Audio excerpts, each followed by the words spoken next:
What should you expect on your doctor's visit for essential tremor, or how should you get ready for that doctor's visit? That's what we're going to be talking about today.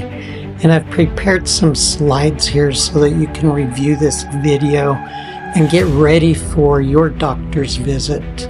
So let's dive in. This is the process that you really want to go through when you go in to see the doctor for essential tremor. First of all, you want to find a doctor, prepare for the visit, and then you'll actually go through the visit at the doctor's office. And then afterwards, you want to be engaged. So let's start through this process. Finding a doctor is really, really important. And you really want to find a team. So you want to think about a neurologist that specializes in movement disorders, or a neurologist that has experience with essential tremor.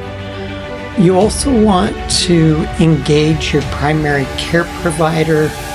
I would recommend a functional medicine provider as well. Physical therapy, chiropractic, acupuncture, a good health coach. You want to put together your healthcare team, a team that's really going to help support you and help you along this course. So start investigating, and when you look into a provider, you want to look at what their experience is with people like you. You also want to know what their philosophy is about health in general, and make sure that it matches with your philosophy.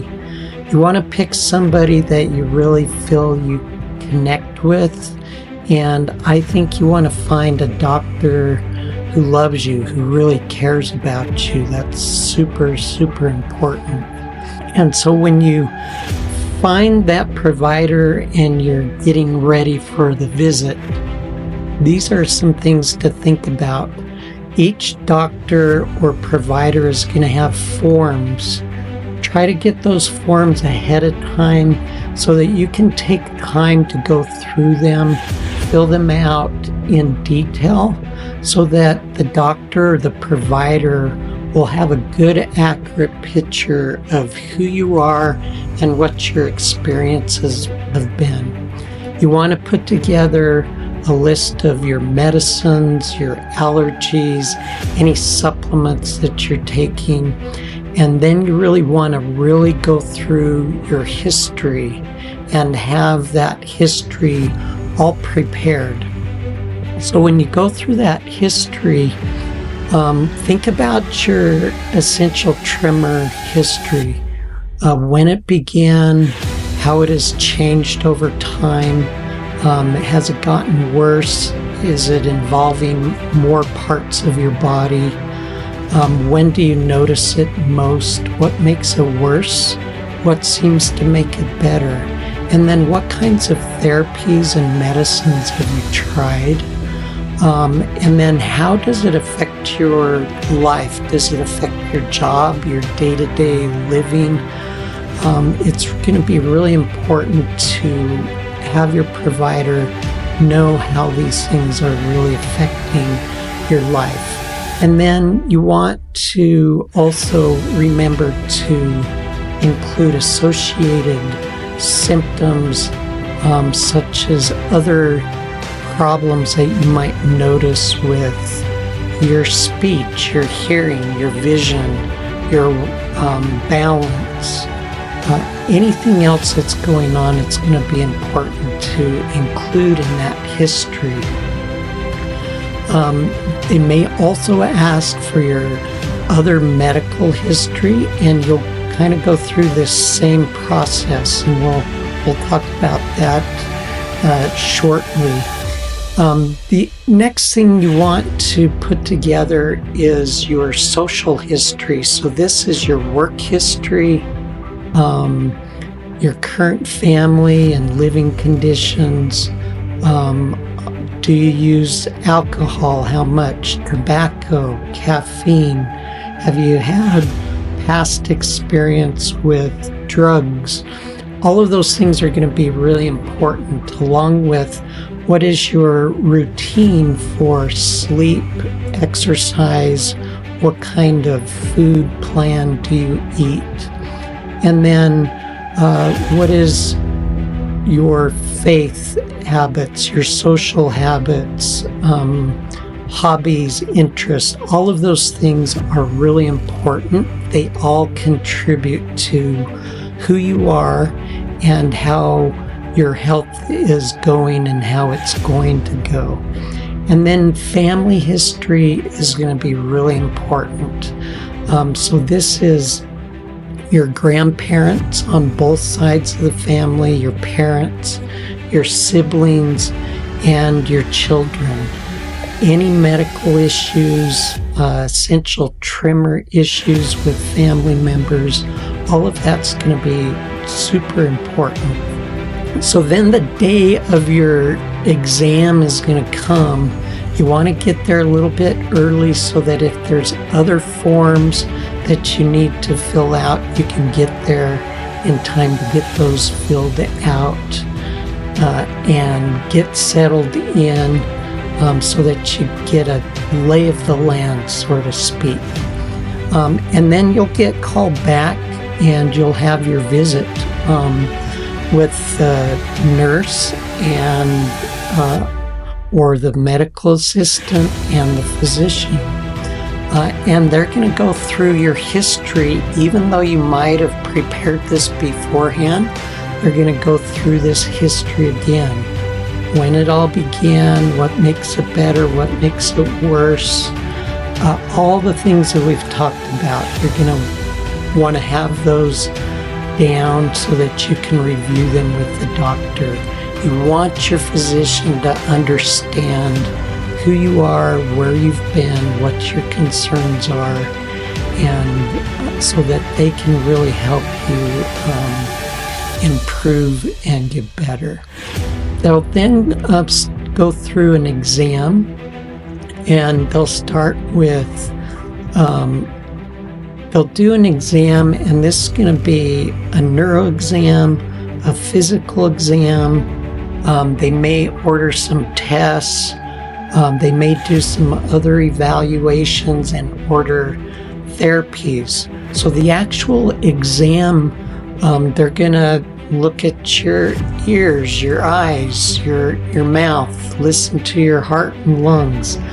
They're also probably going to look at your mental exam. So how capable are you in cognitive functioning?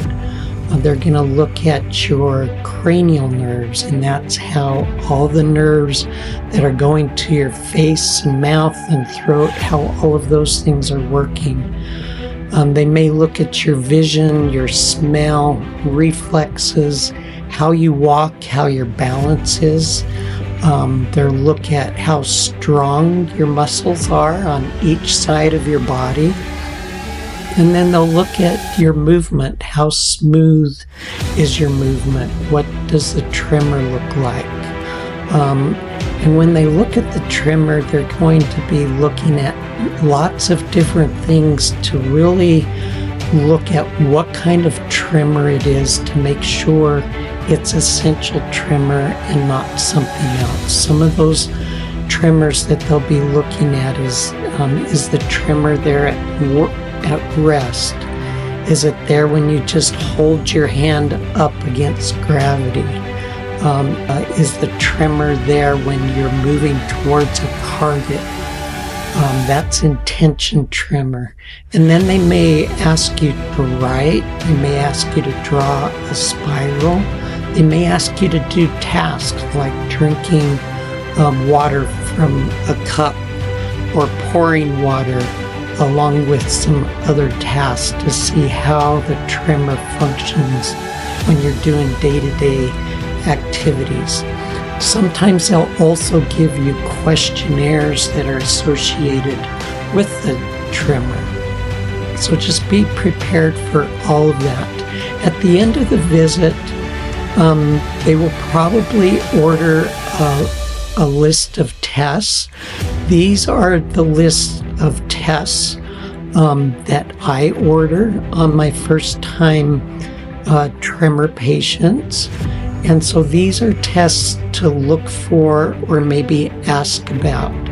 Some of the possible labs I like to get are micronutrient testing. Not all physicians check that. That looks at your nutrition.